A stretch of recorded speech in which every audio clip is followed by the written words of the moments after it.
It's episode 100 of the Bold Life podcast today. And in this episode, we're taking a deep dive into the topic of my most listened to episodes, procrastination.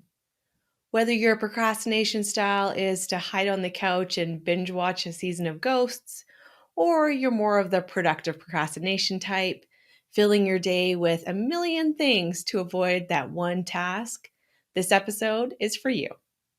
I'm going to unpack why our brains love to procrastinate in the first place and share 3 steps to give yourself a kick in the pants and a boost of motivation to get started on those days you just don't feel like it. Okay, let's dive in.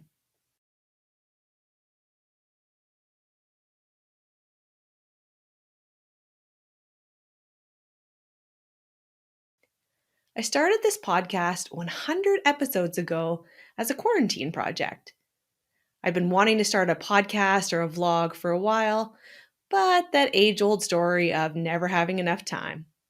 So when my office was forced to close for 6 weeks in April of 2020, like so many others, to stop myself from sitting at home all day freaking out about how I was going to run my business if the pandemic continued, I decided I needed something to keep me occupied.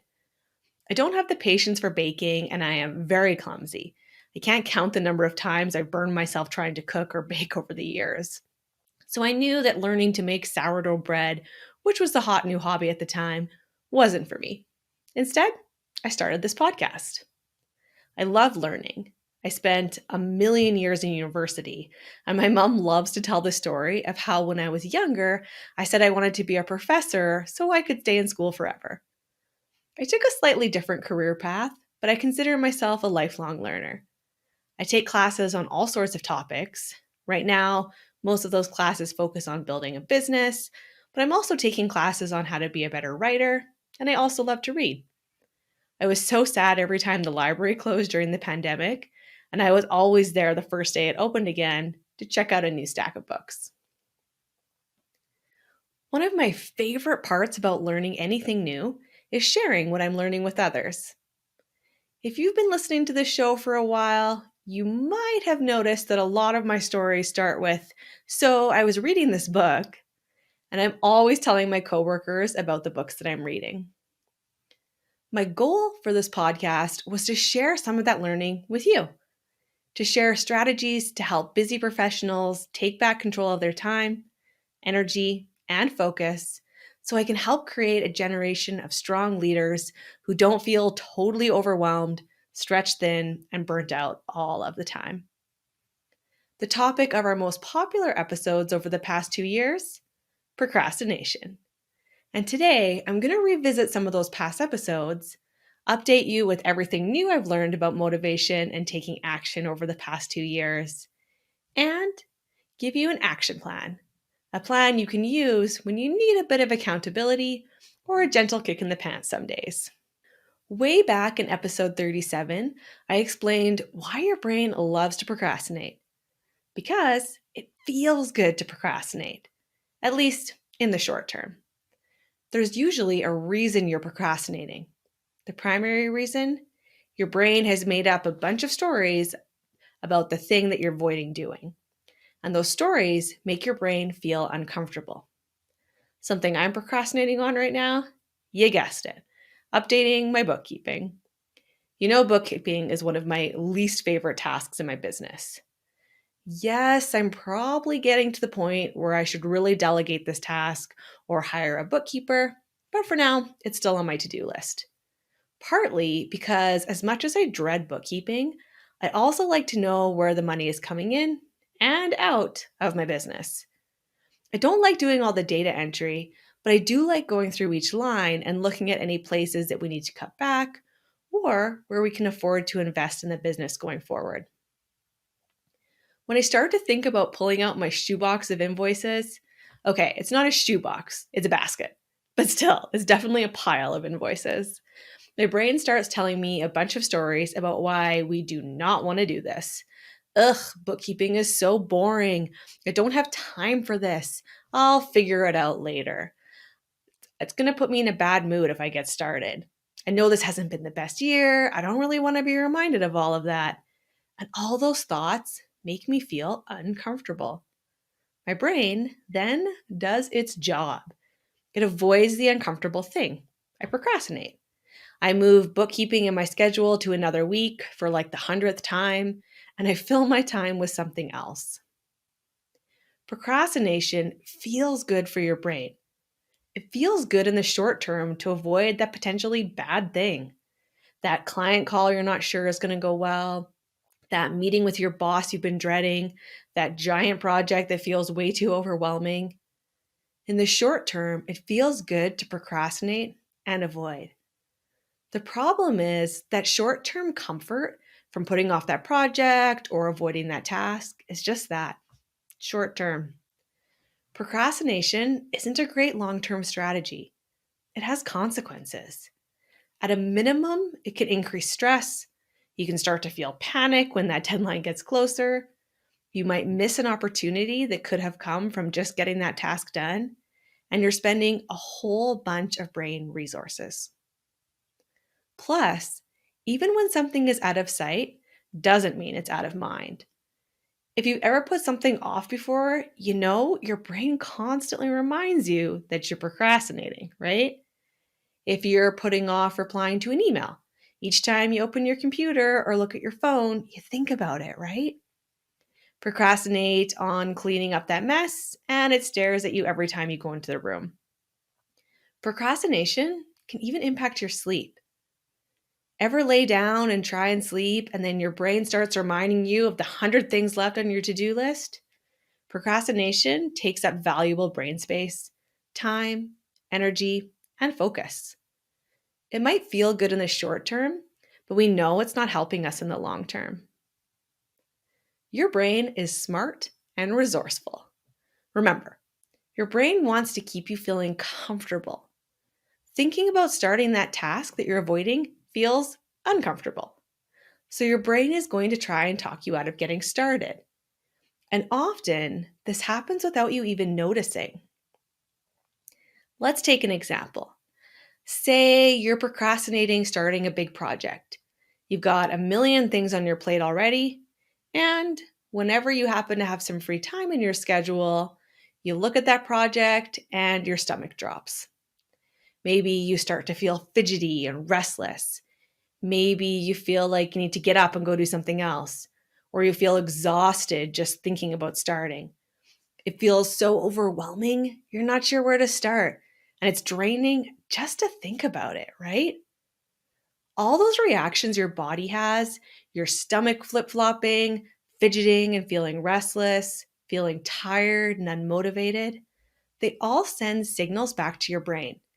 And your brain interprets those signals as something bad is about to happen.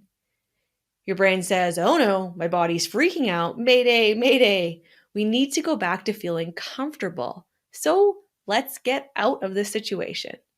So you fill your time with other projects, and the procrastination cycle continues. Your brain is really quick and clever at getting you out of uncomfortable situations. It's designed that way to keep you safe. The problem is this often happens so fast, we don't have to take a look at what's going on behind the scenes. I look at that project and feel uncomfortable and stressed, so I procrastinate and then I feel better. But why does that project make me feel uncomfortable? What are those stories your brain is making up in order to keep you procrastinating?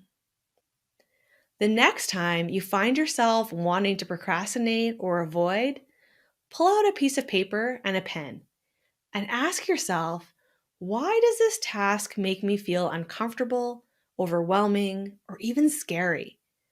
And write down everything that comes to mind.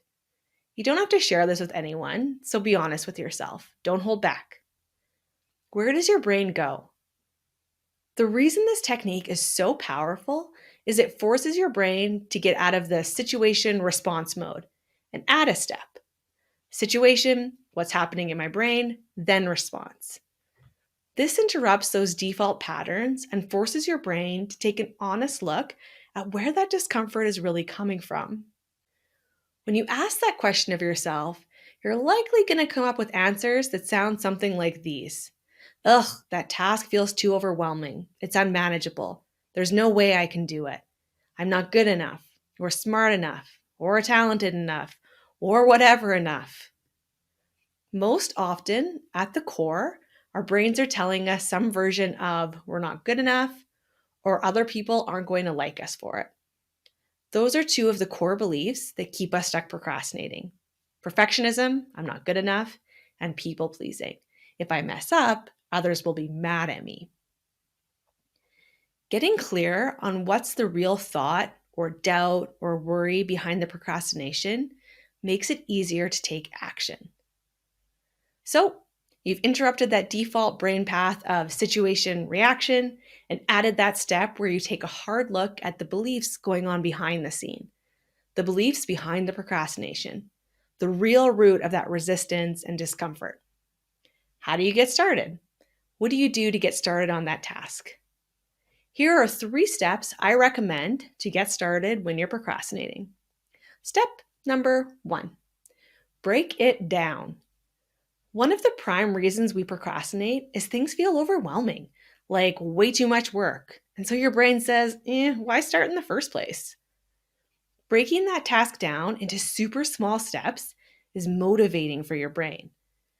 Then instead of complete client report, which is this task that could take hours, I break it down maybe into sections. Complete section 1, 2, 3, and so on. Each one of these steps feels way more manageable and less overwhelming, so your brain will put up less resistance. The goal of breaking tasks down is to find a first step that you can do in about 5 to 10 minutes. 5 to 10 minutes is easy for your brain to commit to, and so you're more likely to get started. And once you start, your motivation and momentum will grow.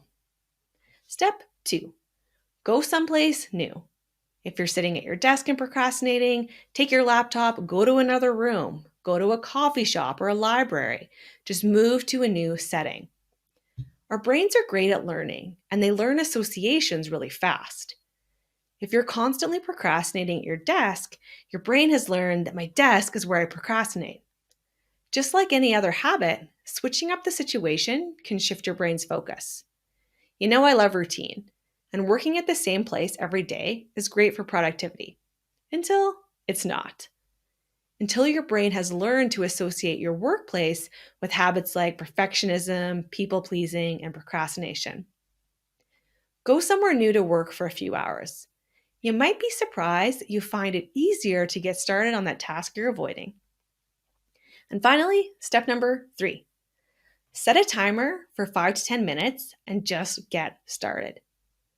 Like I said in step 1, the goal is to find a part of that task that you can do in about 5 to 10 minutes. Maybe that seems super small, but it's important for your brain. Even if that step is getting out your papers you need out of your drawer and organizing them on your desk. That bit of motivation, that small action, builds momentum for your brain. And 5 to 10 minutes is not a big commitment for your brain.